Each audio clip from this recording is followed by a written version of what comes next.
Today, Ann Gynn on content creation.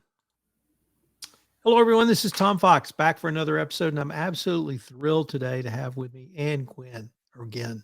And first of all, welcome and thank you so much for taking the time to visit with me today. Well, thanks for the invitation. I'm excited to be here. And you may not know this, but most of my audience is corporate types, corporate compliance, and other business executives.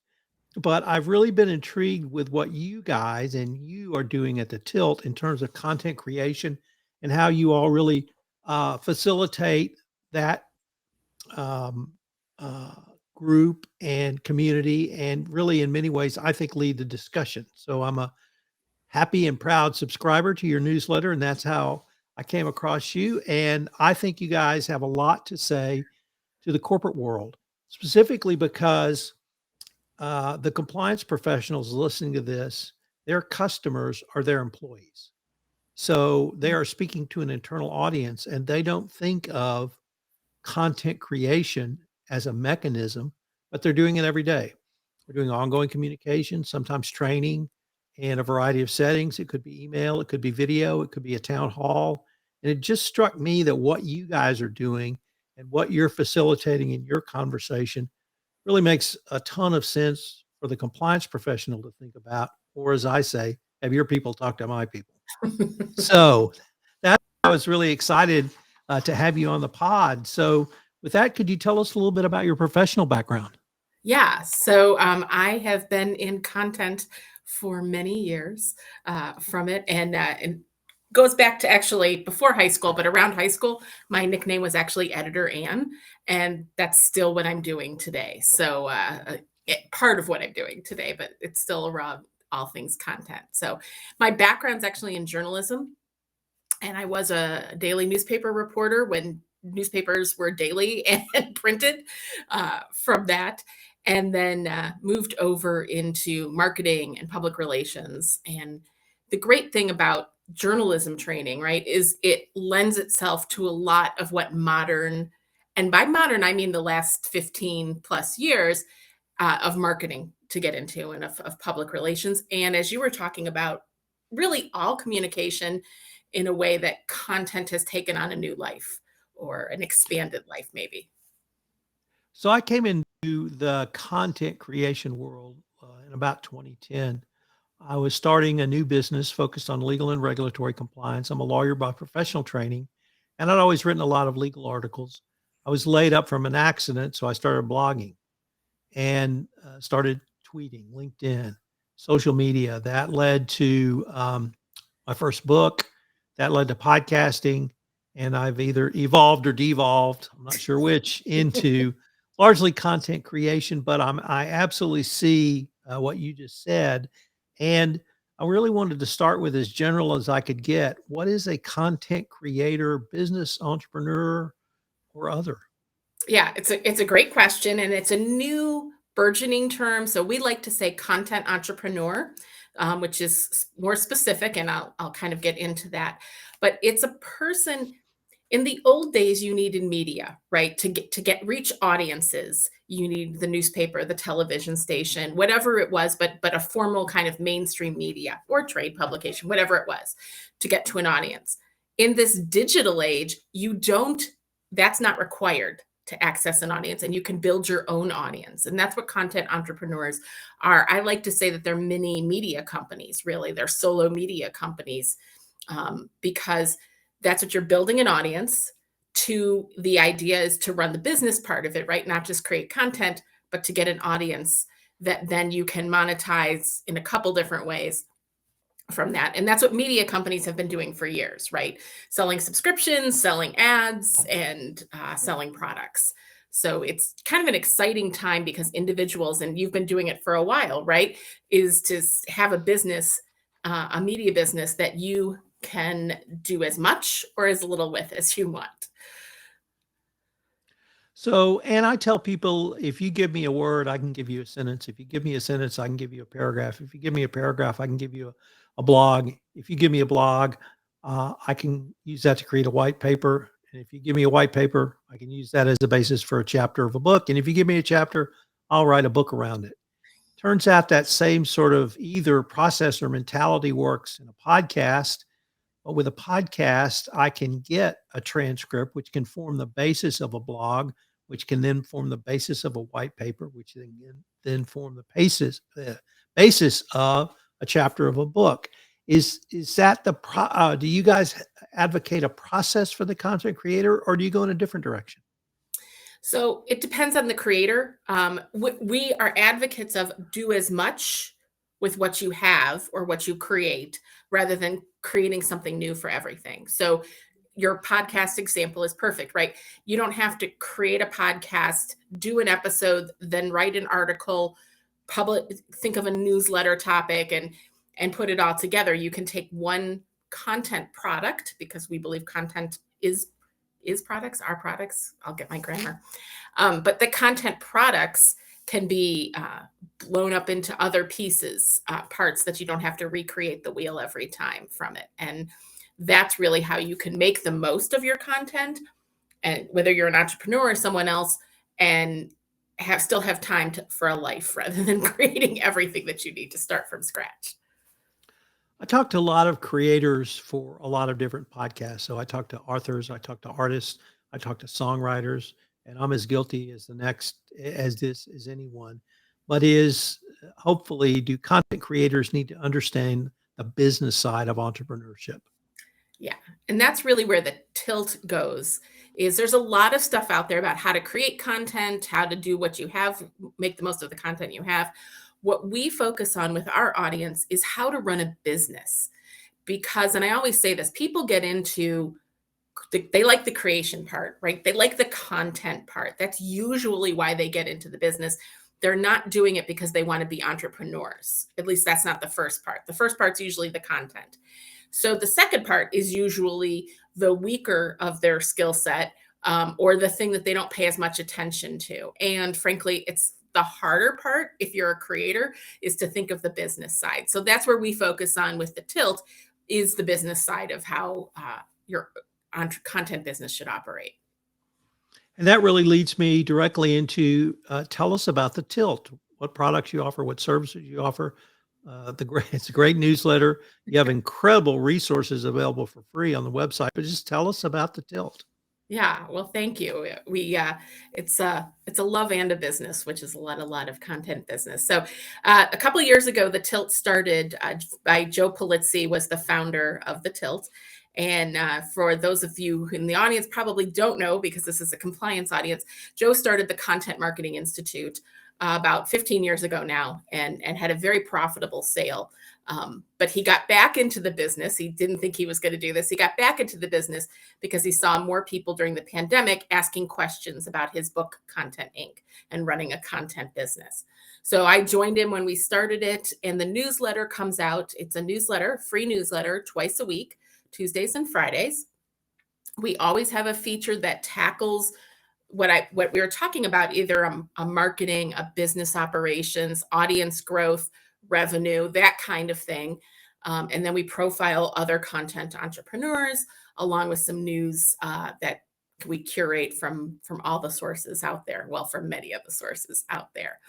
And then the other part of the tilt is the annual content CEX, Content Entrepreneur Expo for that. So it keeps everybody busy. And this year, Lulu Publishing came in and purchased the tilt, but nothing's changed as far as that goes. We still have the newsletter. We're still having delivering the same content. It's just we will be launching at the beginning of the year an imprint called Tilt Publishing for entrepreneurs who want to Wow, write their own very books. exciting. So yeah. Yeah. Um, I'd like to ask you about some of the common mistakes you see, and I want to first spin it off to the business side and then maybe over to the content creation side. So, what are some of the two or three common mistakes you see content creators make on the business side of entrepreneurship? And it kind of goes to the other side too. They spend too much time on the creation side. So it works. Marketing is the biggest thing, right? It's the reason you did it. There's nothing wrong with it. It's the reason that you want to get into it. But if you want to do the business side, it's a lot of marketing, right? Of growing your audience, of looking for opportunities, marketing your products, And that's where I think people don't spend enough time on marketing. We do an annual research survey of content entrepreneurs, and about of the full-time successful content entrepreneurs, less than 50% of their time is spent on content creation. The rest is spent on the business. So it is a differentiator between those who are able to go full-time and make it their only revenue stream, and those who aren't to do that. So I think marketing's one of them. I think waiting to get help. So usually you're a solo entrepreneur and you try to do everything, and it that and you wait, right? Even when you're starting to earn revenue, you still wait to make that first hire, whether contract. And I'm not saying a full-time employee, that's a different operation or a bigger commitment, but just that full-time or part-time or contract worker who can assist in areas that aren't your specialty. Again, the research tells us about 18 months, and sometimes before it's hired after launch. And if you can do it, it's helpful. And I don't mean it's helpful to get help, but you also can look to ways to pay financially, but you could trade. Maybe somebody does one thing better than you and you could trade services or something like that.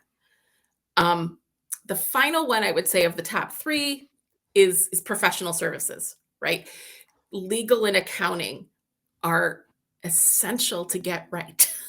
As your compliance audience knows, right? If you don't, you're going to end up in much bigger trouble.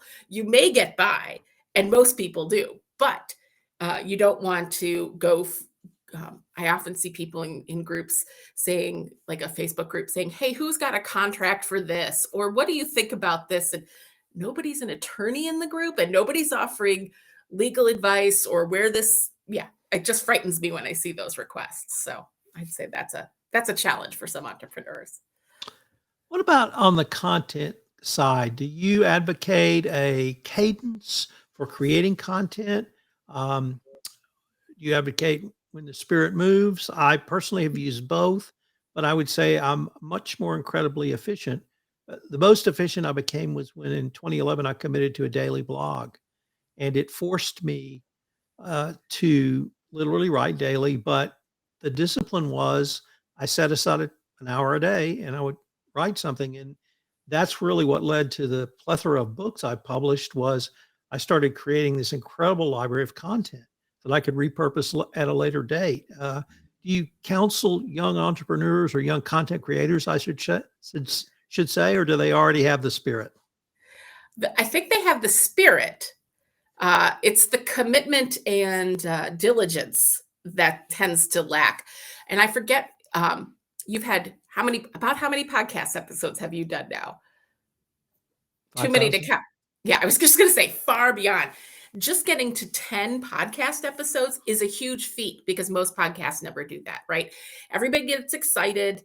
It's also why I say they get excited, they launch it, you hear all these announcements, and then you go to the site, and blogs were notorious for this and still are.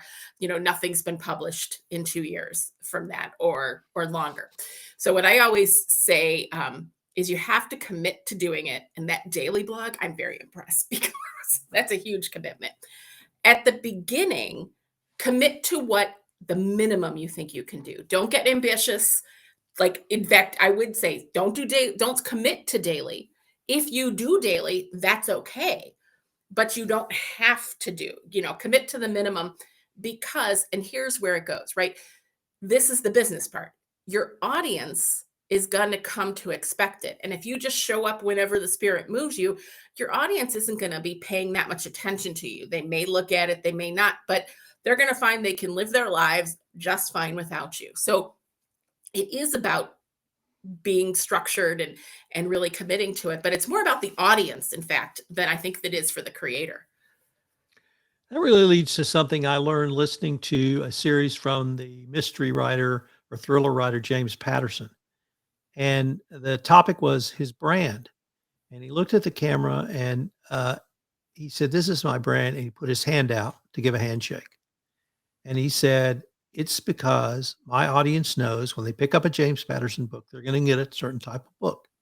Now, I can change that, but I have to communicate to an audience that I'm going to write a rom-com or I'm going to write a teenage, young teen book, Right. so that people aren't surprised. And I'd never heard it phrased that way, but part of that is exactly what you said. It's the commitment. And I tell potential podcasters, it doesn't matter the cadence of your release, 2 a month, 4 a month, 1 a month. Set the audience expectations and meet them. If you say you're going to do 4, don't do 2, because you won't be trusted. If you do 2, you can increase to 4, but you have to meet that cadence that your audience expectations. So I completely agree with that. And then I tell people, you want to own your space, and I don't care what it is, do it daily. If you do a daily, you will get noticed. And I said that at a podcast conference, and this guy raised his hand and said, "Well, I do a podcast for veterans from Iraq." I said, "Do it daily. Do a 5-minute daily show. Doesn't matter what it is, but you'll Right. get noticed and you will own that space." And when I started my daily podcast about 6 or 7 years ago, and I did it at night. So I made sure I had all the right news. It was the latest breaking news. And I spent an hour curating stories. And now I do it in 15 minutes. And so, yeah, Yeah, you do learn and you do get more efficient in it. But yeah, if people want to hear from you, I don't have to listen every day, but I know I can, right? So I think and building up to that, the consistency is key. And if you can be consistent daily, you're right. People don't usually complain, oh, there were too many episodes from that to come through and go away. They may not choose to listen to everyone, but they're at least going to know they have the option. And that's huge. in doing a little research for this podcast, I came across the Creator Economy Expo. And I wanted to ask you to tell us a little bit about that, but I'm going to preface it with number one, I have to say your pricing is incredibly competitive. I'm coming from a compliance world where it's very different pricing. But what I would love to see is corporate types come and just listen to all the passion, listen to the age difference perspectives that I assume someone like me in my mid-60s would hear and see at such an event. But I just thought it was a fascinating event, a fascinating lineup, and a clear commitment by the Tilt to serve its community. So tell us a little bit about the expo. Yeah. So, in fact, the Creator Economy Expo, which we had started 2 years ago, from that in 2021, no, 2022, time goes by too quickly. So, it started as a Creator Economy Expo, and it's an event for content entrepreneurs on really what we cover in the newsletter, right? But in person with people who've been there and have lessons to teach. So, talking about revenue, talking about subscribers and audience growth, talking about business operations, search engine optimization, marketing, all those kind of things. And in fact, talking about the audience of who shows up, one of the things, and this is why we changed the name, the creator economy has become so broad. And yet, most people think of it as influencers, right? Of popularity contests, so to speak, of the Kardashians and all that kind of thing. Where we have found the audience are expert creators, so knowledge based content businesses that are not based on popularity, but based on teaching people or entertaining people in some way. So that's why CEX, fortunately, we talk about branding, right? CEX stays, but it's the Content Entrepreneur Expo, and it's next May 5th through 7th in Cleveland, Ohio. And it's interesting you talk about pricing because the pricing is very reasonable because we know that this is the individual paying out of their pocket, travel and all that, plus coming to the conference. And so we want to make it certainly worth their time, make it affordable. And it's both the conversations, the networking, the just hearing other people in a similar circumstance or going through their challenges can actually be the highlight for some people. Well, and unfortunately, we are near the end of our time for this episode, but I wanted to ask you before we leave if our listeners wanted any more information on yourself or the lead, the tilt, where would be the best place or places for them to go? Yeah, they can go to thetilt.com and they can sign up for the newsletter there. There's links to the Creator Content Entrepreneur Expo, CEX. Get used to saying it. We just changed it last week for that. And for me, they're welcome to look on LinkedIn for Ann Gynn. There's lots of N's in my name. So ANNGYNN. And I'll love to connect with people. Well, Ann, I wanted to thank you for taking the time to visit with me. It's been a delightful visit. Thanks for the conversation. This is Tom Fox again. I hope you've enjoyed this episode of Innovation and Compliance, and I hope you will use some of the strategies that Ann uses for content creators in your creation of communications and content for your own internal employees. Innovation and Compliance is a production of the Compliance Podcast Network. If you've enjoyed our podcast, I hope you'll subscribe, rate, and review wherever great podcasts are listened to. I hope you'll join us again for another episode of Innovation and Compliance.